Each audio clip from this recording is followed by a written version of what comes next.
Hello, welcome back to class. It is time for our daily read aloud, Be a Perfect Person in Just 3 Days by Stephen Maines. And we are already halfway through this very short, tiny book. So before I read today, I would like you to make a prediction about what might happen next. And I'll remind you that yesterday in the book, we know that he wore broccoli around his neck. And what do you think might happen in the next part of the book? I'll let you think about that. What will Dr. Silverfish ask him to do next? Okay. So chapter 4. At the end of chapter 3, Milo wore his broccoli all day. His family thought he was nuts. He's still wearing it at the dinner table. So let's see what happens in chapter 4. After dinner, Milo rushed upstairs and picked up Dr. Silverfish's book. He was so excited he was almost afraid to open it. But the doctor seemed to be staring back at him with a look that said, "Quit staring at me and open the book." So Milo did. Day 2. Think of it. You're getting closer all the time. But what are you doing sitting there with a stalk of broccoli around your neck? Why, that's the stupidest thing I've ever seen. Don't even think about turning the page until you take it off. Milo was surprised at Dr. Silverfish's reaction, but he removed the broccoli gladly. Then he turned the page. Well, that's more like it. Imagine coming to a famous doctor like me with a stalk of broccoli dangling in front of you. All I can say is, you must have a lot of courage. In fact, you must be absolutely fearless. It is a well-known fact that there is nothing in the entire world more humiliating than wearing a stalk of broccoli around your neck. So just think. You have nothing more to fear for the rest of your life. Even if you put your pants on backwards, wear 2 different colored socks, a hat with grapes on it, and a diaper, you will never look as stupid as you did a moment ago. Obviously, you will never be embarrassed again. Congratulations, you have conquered fear, and that's the first step toward becoming perfect. Now for step 2. From now on until exactly this time tomorrow, don't eat. What do I mean? I mean, don't eat or drink except for water. No food or drink, period. No liver, no octopus, no chocolate-covered shrimp, no pistachio ice cream sodas with whipped chili topping, not even boring foods like pepperoni and pineapple pizza. Nothing. Cheat on this one, and you'll never be perfect. So, until tomorrow, stay hungry. Now, before we hear Milo's reaction, what would you think about that? That'd be a hard one to follow. Milo looked at his watch. It read 6:52. How could he not eat until 6:52 the next day? It was impossible. If only he'd known, he would have stocked up with extra big helpings at dinner. But now he couldn't even have his bedtime snack. It hadn't been more than a few minutes since dessert, but Milo already felt hungry and miserable. Here he was starving, yet if he wanted to become perfect, there was no way he could eat anything, not even broccoli. Still, he was determined not to give up. After tossing the broccoli in the wastebasket, he decided he'd try to take his mind off his stomach. He went downstairs to the living room to watch TV. "Hey, where's your broccoli?" his sister demanded. Milo thought fast. "Oh, I already know all my lines by heart." "Yeah, let's hear 'em." Milo improvised. "I'm a big broccoli, big and green." "That's plenty," Eliza interrupted and turned back to her program. Milo tried to watch it too, but the ads for hamburgers and fish sandwiches and soft drinks and candies only made him hungrier. He went to his room and turned on the radio, but that was no better. He tried reading a book, but it began with a family at the dinner table, and he just couldn't stomach it. Finally, he lay down and went to sleep. All night long, he dreamed of pies and cakes and pork chops that looked absolutely perfect. But he couldn't eat them, even in his dream. It was very frustrating. At least he didn't dream about broccoli. He'd had quite enough of broccoli for a while. In the morning, he awoke with the biggest appetite of his life. He didn't fight with his sister over who'd use the bathroom first, since he didn't think perfect people did things like that, and he was too weak to argue anyhow. It seemed to take him forever to get dressed. "Milo," his father called, "come downstairs to breakfast." "I'm not going to eat breakfast today," Milo yelled back feebly. "What's wrong? Are you sick?" "No, I just don't want anything to eat." "You come downstairs and we'll discuss it." Milo didn't even want to look at food, Because he was so hungry he might break down and eat something and miss out on becoming perfect. But he went downstairs anyhow. His mother was spreading a big spoonful of strawberry jam on a piece of raisin toast. "What's this about you not wanting breakfast?" she asked.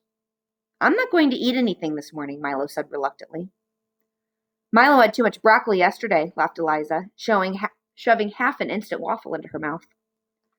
"Milo, something doesn't seem quite right with you," his father said between gulps of tomato juice.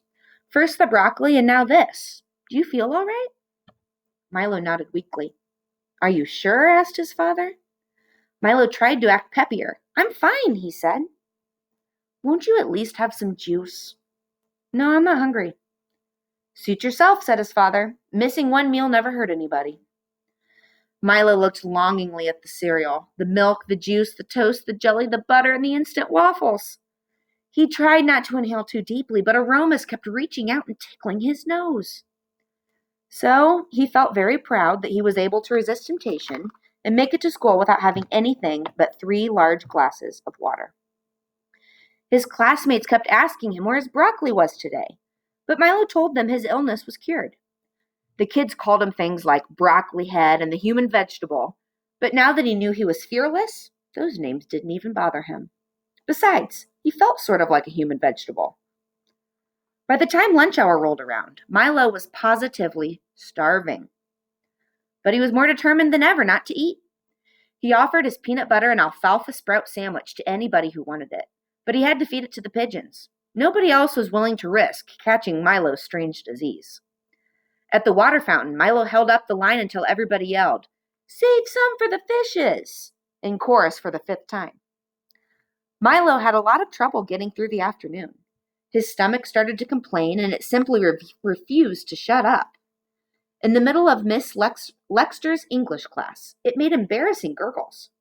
During music class, it kept singing off key. The teachers were kind enough to ignore it, but the kids never stopped giggling. All Milo could do was give them a look as if to say, "I told you I was sick," and send silent messages to his stomach to quiet down. After school, Milo trudged home. His sister was having an afternoon snack of carrot cake and milk. Just looking at the food made Milo feel weak. He went straight upstairs to lie down. Next thing he knew, his sister was yelling at him to come down for dinner. Still half asleep, he groggily told her he'd be right there. Then he remembered he couldn't eat anything for another hour or so. Suddenly, the smell of his favorite food, sweet and sour wonton from Bo Wo's to-go restaurant in the shopping center, wafted up to him from the dining room.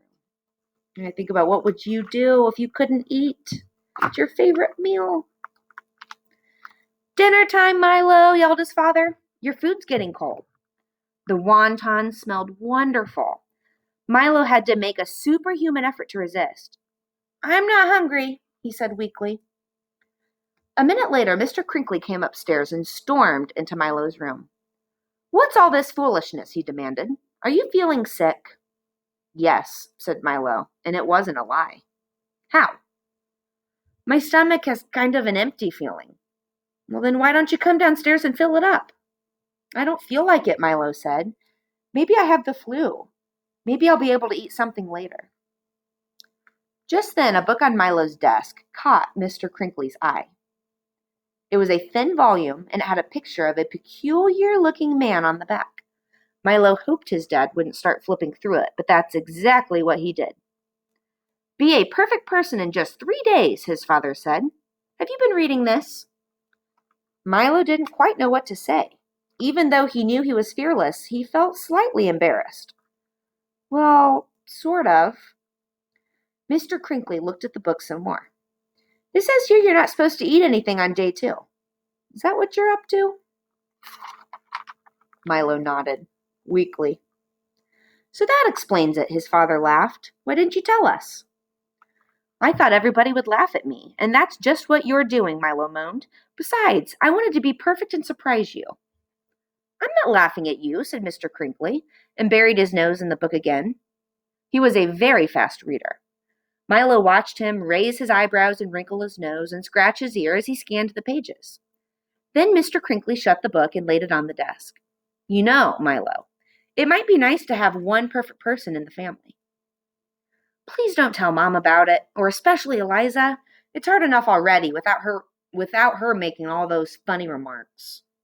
"My lips are sealed," said Mr. Crinkly. "How much longer till you're perfect?" "Tomorrow night, I hope."